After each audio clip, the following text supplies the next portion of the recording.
পটলের এই ভাজি অর্থাৎ আলুর পুর দিয়ে যে ভাজিটা করেছি, এটা একবার করে দেখবেন আপনারা, অসাধারণ লাগে।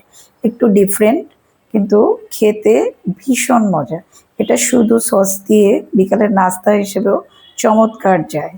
তাছাড়া বলেছি তো আগেই, সাদা ভাত, পোলাও, ফ্রাইড রাইস, ইভেন খিচুড়ি সবগুলোর সাথেই খেতে চমৎকার। হ্যালো ভিউয়ার্স, আসসালামু আলাইকুম। আজ আমি আপনাদের পটলের দারুণ একটি মজার রেসিপি দেখাবো। পটলের মধ্যে আলুর পুর দিয়ে দারুণ মজার ভাজি। আমাদের দেশে সারা বছর, বিশেষ করে গরমকালে পটল পাওয়া যায়। পটল শরীরের জন্য কিন্তু অত্যন্ত ভালো। পটলটাকে ছিলে কেটে নিচ্ছি। পটলটা মোট কথা পুরোটা ছিলে ফেলতে হবে। পটল আমি আগেই ধুয়ে নিয়ে তারপরে ছিললাম। এবার এভাবে মধ্যখান থেকে দুই ভাগ করে নিচ্ছি।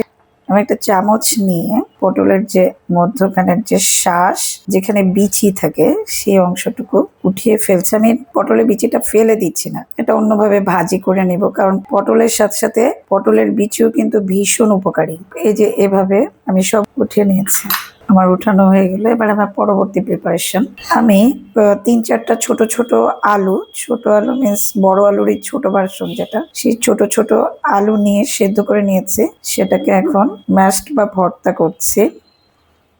আমি আলু ভর্তা করার জন্য শুকনো মরিচকে একটু ভেজে নিয়েছি, আধা চা চামচের চেয়েও কম লবণ দিয়েছি, আর একটু পেঁয়াজ তেলের মধ্যে ভেজে নিয়েছি। এটা ভেজে নিলেও হবে, আবার কাঁচা নিলেও হবে, কারণ আমি যখন এই পুরটা ভাজবো তখন ওটা তেলের মধ্যে ভাজা হয়ে যাবে। এবার মাখিয়ে নিচ্ছে।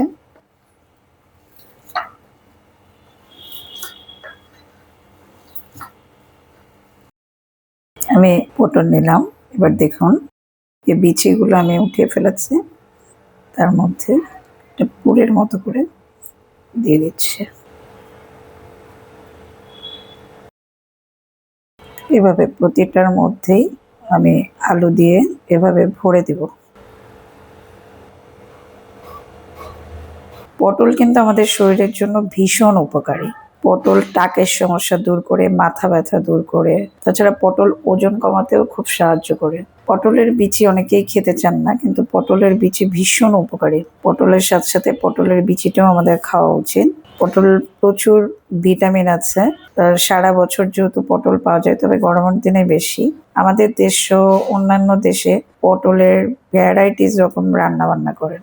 এভাবে আমার সবগুলো পুর দিয়ে পটলটা ভরে নিলাম। ভরা হয়ে গেল। আমি একটা ডিম নিয়ে নিলাম। ডিমের মধ্যে 1 চিমটি লবণ দিলাম। আধা চা চামচের মতো মরিচের গুঁড়া দিয়ে দিচ্ছি। পটলে কোনো মরিচ অথবা লবণ ব্যবহার করা হয়নি, আলুর পুরে করা হয়েছে। ভালো করে ফেটিয়ে নিলাম।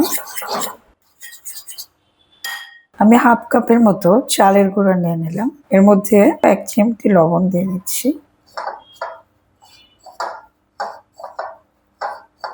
ভালো করে মেখে নিলাম। আমি একটি কড়াই নিলাম। কড়াই গরম করে নিয়ে তার মধ্যে তেল নিচ্ছি। যে কোনো ভাজা ডুবো তেলে ভাজলেই কিন্তু তেলটা কম শোষণ করে এবং তাড়াতাড়ি সুন্দরভাবে ভাজা হয়ে যায়। এই জন্য আমি যথেষ্ট পরিমাণ তেল দিলাম। তেল গরম করে নিচ্ছি। তেল গরম হচ্ছে। এখন আমি এই যে দেখুন, এভাবে ডিমের মধ্যে চুবিয়ে নিচ্ছি। চুবিয়ে নিয়ে আমি একটু চালের গুঁড়ির মধ্যে দিয়ে দিচ্ছি।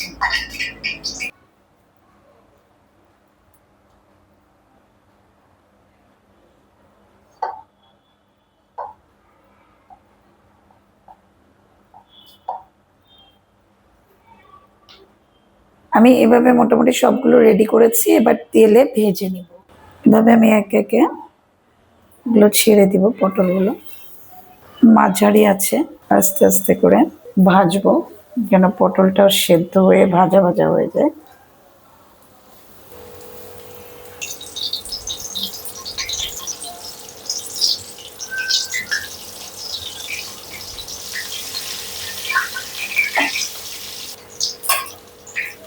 বাসায় অনেক সময় কর্নফ্লাওয়ার সবার কাছে থাকে না, সেক্ষেত্রে চালের গুঁড়িটা নিলেই হয়। আর যাদের চালের গুঁড়ি থাকে না, তাদের কর্নফ্লাওয়ার নিলেও হয়, অথবা ময়দা, বেসন এটাতেও হবে।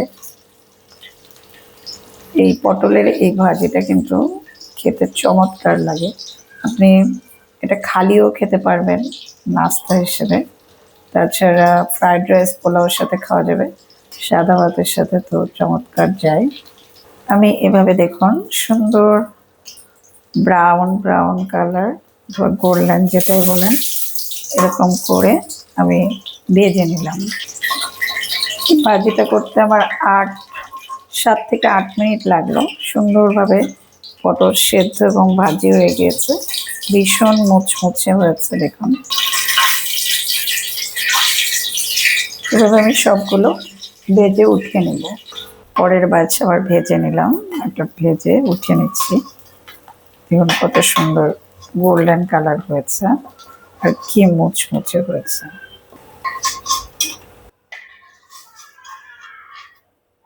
আমার সবগুলো উঠানো হয়ে গেল। পটলের এই ভাজি অর্থাৎ আলুর পুর দিয়ে যে ভাজিটা করেছি, এটা একবার করে দেখবেন আপনারা, অসাধারণ লাগে। একটু ডিফারেন্ট কিন্তু খেতে ভীষণ মজা। এটা শুধু সস দিয়ে বিকালের নাস্তা হিসেবেও চমৎকার যায়। তাছাড়া বলেছি তো আগেই, সাদা ভাত, পোলাও, ফ্রাইড রাইস, ইভেন খিচুড়ি সবগুলোর সাথেই খেতে চমৎকার। আমি পটলের বিচিগুলো যে বের করে রেখেছিলাম সেগুলো কিন্তু অবশিষ্ট একটু ডিম আর যে চালের গুঁড়িটা ছিল তার মধ্যে ডুবিয়ে নিয়ে সুন্দরভাবে ভেজে নিয়েছি। এগুলো কিন্তু খেতে দারুণ মজা লাগে। যারা পটলের বিচি পছন্দ করেন তারা দেখবেন এভাবে ভেজে নেবেন, খেতে ভীষণ মজা। আর পটলের বিচি, পটলের চেয়েও পটলের বিচি বেশি উপকারী শরীরের জন্য, সেজন্য এটা আমাদের খাওয়া উচিত, ফেলে দেওয়া উচিত না। আশা করি রেসিপিটি আপনাদের সহজ এবং ভালো লেগেছে। ভালো লাগলে প্লিজ আমার চ্যানেলকে সাবস্ক্রাইব করবেন, আমার পাশে থাকবেন। আর যারা ইতিমধ্যে সাবস্ক্রাইব করেছেন তাদের অসংখ্য অসংখ্য ধন্যবাদ। সবাই ভালো থাকবেন। আল্লাহ হাফেজ।